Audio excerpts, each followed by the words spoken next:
কবিখিনি এনেদৰে দীঘল দীঘলকৈ কাটি লৈছোঁ। আপোনালোকেও এনেদৰে কবিখিনি দীঘল দীঘলকৈ কাটি ল'ব।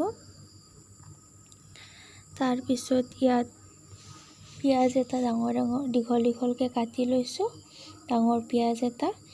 তাৰপিছত কেইটামান কেঁচা জলকীয়া সৰু সৰুকৈ কাটি লৈ ইয়াত দি দিছোঁ। তাৰপিছত ইয়াত সোৱাদ অনুযায়ী নিমখ, হালধি গুড়ি আৰু জিৰা পাউডাৰ দি দিছোঁ।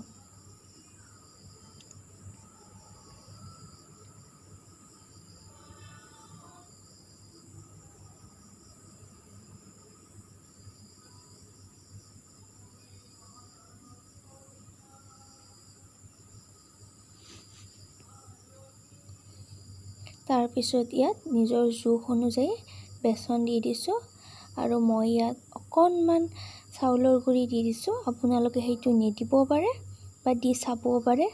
তাৰপিছত ইয়াত অকণমান গৰম তেল দি দিছোঁ।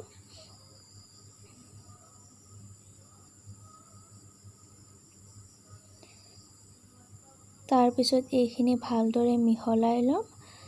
প্ৰথমতে পানী নিদিয়াকৈ মিহলাই ল'ম তেলখিনিৰে। তাৰপিছত অকণমান পানী দি ইয়াক মিহলাই ল'ম যাতে গোটেই বস্তুখিনি মিহলি হৈ যায়।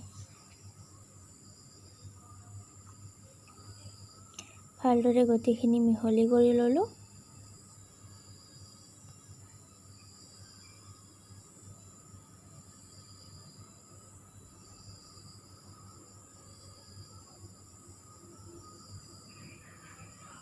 তাৰপিছত কেৰাহীখনত তেলখিনি গৰম হ'ব দিছোঁ।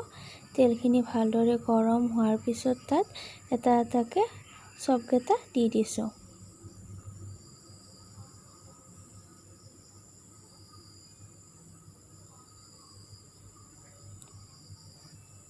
তাৰপিছত এটা ফাল অকণমান ৰংচোৱা হোৱাৰ পিছত আনটো ফালে ওলটাই দিছোঁ।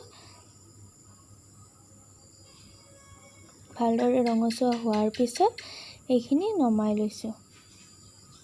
আপোনালোকে এনেদৰে বনাই খাই চাব, কেনে লাগিল কমেণ্টত জনাব নাপাহৰিব।